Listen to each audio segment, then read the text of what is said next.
Hello friends, welcome back to my channel. আশা করি যে যেখান থেকে আমার এই ভিডিওটা দেখছেন সবাই ভালো আছেন। আমিও বরাবরের মতো হাজির হলাম আপনাদের মাঝে নতুন একটা ভিডিও নিয়ে। আশা করব যে আজকের ভিডিওটা আপনাদের কাছে খুব ভালো লাগবে। আজকে আমি আপনাদের মাঝে বার্মিজ আচারের রেসিপি শেয়ার করব। তো চলেন দেখে নিই আমি কিভাবে বার্মিজ আচারটা তৈরি করেছি। এখানে আমি 1 কেজি জলপাই নিয়েছি, আর 1 কেজি জলপাইটা আমি ভালো করে বেছে কেটে নিয়েছি। আর এখানে আগে থেকেই আমি জলপাইটা ভালো করে সিদ্ধ করে ম্যাশ করে নিয়েছি। জলপাইটা অবশ্যই একটু ভালো করে সিদ্ধ করতে হবে যাতে ভালো করে ম্যাশ করা যায়। আমি এখানে বিচিগুলো ফেলি নাই, বিচিগুলো রেখে দিয়েছি, কারণ আমার কাছে বিচিটা রাখলে বেশি ভালো লাগে, এজন্য আমি বিচিটা রেখে দিয়েছি। এবার একটি প্যানে আমি তেল দিয়ে নিচ্ছি। এখানে আমি খাঁটি সরিষার তেল নিয়েছি। তো অবশ্যই আচারের ক্ষেত্রে খেয়াল রাখবেন একটু ভালো সরিষার তেল দেওয়ার জন্য। তার মধ্যে দিয়ে দিলাম একটু তেজপাতা, আর দিয়ে দিচ্ছি শুকনা মরিচ, আস্ত শুকনা মরিচ দিচ্ছি আমি এখানে, আর দিয়ে দিচ্ছি পাঁচফোড়ন।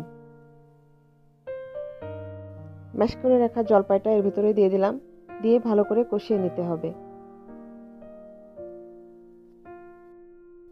এ পর্যায়ে চুলার আঁচটা অবশ্যই একটু লো ফ্লেমে রাখতে হবে। জলপাইটা তেলের উপরে দেওয়ার পর ভালো করে কষিয়ে নিতে হবে। জলপাইটা কষানোর সময় এর থেকে একটু পানি বের হবে, তো সেটা বেশ কিছুক্ষণ ধরে কষানোর পর পানিটা যখন শুকিয়ে শুকিয়ে আসবে তখন আমি এর ভিতরে চিনি অ্যাড করব। আর চিনিটা এখানে অবশ্যই যে যার স্বাদ অনুযায়ী দিবেন। তো যেহেতু আমি এখানে 1 কেজি জলপাই নিয়েছি, এজন্য হাফ কেজি চিনি দিয়ে দিচ্ছি এর ভিতরে। আপনারা যদি কেউ চিনি কম খেতে চান তো অবশ্যই চিনিটা কম দিতে পারেন। জলপাইটা বেশ কিছুক্ষণ ধরে কষানোর পর আস্তে আস্তে এর কালারটা ডিপ হয়ে আসবে। তো কালারটা অনেকটাই ডিপ হয়ে এসছে, আমি আরেকটু এখানে কষাবো যাতে কালারটা আরেকটু ডিপ হয়। তো এ পর্যায়েও চাইলে আপনারা নামিয়ে ফেলতে পারেন। এ পর্যায়েও যদি মশলা দিয়ে নামিয়ে রাখা যায় তো সেটাও অনেক সুন্দর হয় খেতে। তো আমার আচারটা রেডি হয়ে গেছে। এখন আমি চুলার আঁচটা বন্ধ করে দিয়েছি, দিয়ে একটু ঠান্ডা হওয়ার জন্য কিছুক্ষণ অপেক্ষা করব। এবার আচারের ভিতরে যে মশলাটা দেব সেই মশলাটা আমি রেডি করছি। এখানে আমি শুকনা মরিচ নিয়েছি 4টা, নিয়েছি জিরা, নিয়েছি দারচিনি, আমি এখানে 3 টুকরা দারচিনি নিয়েছি, নিয়েছি মৌরি, নিয়েছি ধনিয়া, আর নিয়েছি মেথি। তো সব উপকরণগুলো আমি এখন কড়াইয়ের উপরে দিয়ে একটু ভেজে নিব। প্রথমে আমি দিয়ে দিচ্ছি শুকনা মরিচ আর দারচিনি। দারচিনি আর শুকনা মরিচটা আগে ভালোভাবে ফ্রাই করে নিতে হবে। শুকনা মরিচ আর দারচিনিটা ফ্রাই হয়ে গেলে এর ভিতরে দিয়ে দিচ্ছি মেথি, আর দিয়ে দিচ্ছি ধনিয়া। মেথি আর ধনিয়াটা আরেকটু ভালো করে ফ্রাই করতে হবে, তবে অবশ্যই খেয়াল রাখতে হবে যেন চুলার আঁচটা কম থাকে। যদি হাই হিট থাকে তাহলে মশলাটা পুড়ে যেতে পারে, আর মশলাটা যদি পুড়ে যায় তাহলে কিন্তু আচারটা তেতো লাগবে, খেতে একটু ভালো লাগবে না। তো মশলাটা করার সময় অবশ্যই খেয়াল রাখতে হবে। এবার বাকি উপকরণগুলো সব আমি দিয়ে দিলাম, দিয়ে ভালোভাবে একটু ফ্রাই করে নিচ্ছি নেড়ে চেড়ে।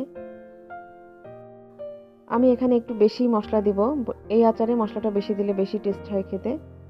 তো মশলাটা আমার ফ্রাই হয়ে গেছে, তো কালারটাও ঠিক হালকা চেঞ্জ হবে, সেই অবস্থায় আর কি নামিয়ে ফেলতে হবে। এবার আমি এটাকে ব্লেন্ড করে নিচ্ছি। আর এদিকে আমার আচারটা ঠান্ডা হয়ে গেছে। এখন যে মশলাটা আমি তৈরি করলাম সেই মশলাটা আমি এখন এর ভিতরে দিয়ে দিচ্ছি, দিয়ে ভালো করে মশলাটা আচারের সাথে মিশিয়ে নিতে হবে। আপনারা চাইলে এই মশলাটা এভাবে মিশিয়েও রেখে দিয়েও এভাবে আচারটা খেতে পারেন। তো আমি এখন এটাকে গোল গোল শেপ দিয়ে নিচ্ছি।